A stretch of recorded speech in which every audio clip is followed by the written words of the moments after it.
ലോകം മുഴുവൻ ആദരിക്കുന്ന ഭാരതരത്നം ഡോക്ടർ APJ അബ്ദുൽ കലാമിനെ കുറിച്ച് ചിന്തിക്കുമ്പോൾ നമ്മുടെ മനസ്സിൽ വരുന്നത് അഗ്നി മിസൈലുകളും വിജയങ്ങളുമാണ്.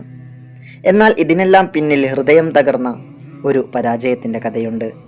1979 ഇന്ത്യയുടെ ആദ്യത്തെ സാറ്റലൈറ്റ് ലോഞ്ച് വെഹിക്കിൾ SLV-3 വിക്ഷേപിക്കാൻ തയ്യാറെടുക്കുന്നു. വർഷങ്ങളുടെ കഠിനാധ്വാനമാണ് അതിന് പിന്നിൽ. എന്നാൽ വിക്ഷേപണം കഴിഞ്ഞ മിനിറ്റുകൾക്കുള്ളിൽ ആ പേടകം ബംഗാൾ ഉൾക്കടലിൽ തകർന്നു. രാജ്യം മുഴുവൻ ഉറ്റുനോക്കിയ ആ ദൗത്യം വൻ പരാജയമായി. അന്ന് ആ പ്രൊജക്ട് ഡയറക്ടറായിരുന്ന കലാം സാറ് തകർന്നുപോയി. പത്രക്കാരെ എങ്ങനെ അഭിമുഖീകരിക്കും എന്ന് അദ്ദേഹം ഓർത്തു ഭയപ്പെട്ടു. പക്ഷെ അന്ന് അദ്ദേഹത്തിൻ്റെ ലീഡറായിരുന്ന സതീഷ് ധവാൻ ആ ഉത്തരവാദിത്വം ഏറ്റെടുത്തു. നമ്മൾ പരാജയപ്പെട്ടു, പക്ഷെ അടുത്ത തവണ വിജയിക്കും എന്ന് അദ്ദേഹം പറഞ്ഞു.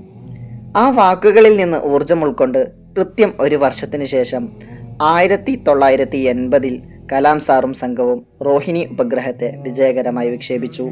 കലാം സാർ പഠിപ്പിച്ച പാഠം ഇതാണ്: പരാജയത്തെ നേരിടാൻ നിങ്ങൾക്ക് കഴിയണം.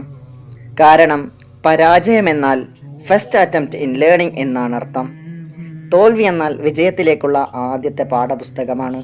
തോറ്റെടുത്തു നിന്ന് തുടങ്ങാൻ പ്രായം ഒരു തടസ്സമല്ല എന്ന് തെളിയിച്ച ഒരാളെ കൂടി നമുക്ക് പരിചയപ്പെടാം. കേണൽ സാൻഡേഴ്സ് 65-ാം വയസ്സിൽ വെറും $105 പെൻഷൻ തുകയുമായി ജീവിതം വഴിമുട്ടി നിന്ന ഒരാൾ. തൻ്റെ കൈവശമുള്ള ഒരു ചിക്കൻ റെസിപ്പി വിൽക്കാൻ അദ്ദേഹം തീരുമാനിച്ചു. 1-2 ഹോട്ടലിലല്ല അദ്ദേഹം കയറിയിറങ്ങിയത്, 1009 തവണയാണ് അദ്ദേഹത്തിൻ്റെ റെസിപ്പി ഹോട്ടലുടമകൾ നിരസിച്ചത്. ഇതൊന്നും നടക്കില്ല എന്ന് 1001 തവണ കേട്ടിട്ടും അദ്ദേഹം പിന്മാറിയില്ല. 1010-ാമത്തെ ശ്രമത്തിൽ ഒരാൾ അദ്ദേഹത്തെ സ്വീകരിച്ചു. ലോകത്തിലെ ഏത് കോണിലും KFC എന്ന പേര് അറിയപ്പെടുന്നുണ്ട്. പരാജയപ്പെട്ടു എന്ന് തോന്നുമ്പോൾ സ്വയം ചോദിക്കുക, ഞാൻ 1000 തവണ ശ്രമിച്ചോ? ഇല്ലെങ്കിൽ വിജയം നിങ്ങളെ തേടി വരാൻ ഇനിയും സമയമുണ്ട്. നിങ്ങൾ ഇന്ന് പരാജയത്തിൻ്റെ വക്കിലാണെങ്കിൽ സന്തോഷിക്കുക. കാരണം ചരിത്രത്തിൽ അടയാളപ്പെട്ട എല്ലാവരും വലിയ തോൽവികൾ ഏറ്റുവാങ്ങിയവരാണ്. എബ്രഹാം ലിങ്കൻ 8 തവണ തിരഞ്ഞെടുപ്പിൽ തോറ്റു. തോമസ് എഡിസൺ 10,000 തവണ പരാജയപ്പെട്ടു. അവരൊന്നും നിർത്തിയില്ല. നിങ്ങളും നിർത്തരുത്. പരാജയപ്പെട്ടുന്നത് തെറ്റല്ല, പക്ഷെ പരാജയപ്പെട്ട് അവിടെ തന്നെ ഇരിക്കുന്നത് തെറ്റാണ്. എഴുന്നേൽക്കുക, പൊടി തട്ടിക്കളയുക, ഒന്നുകൂടി തുടങ്ങുക.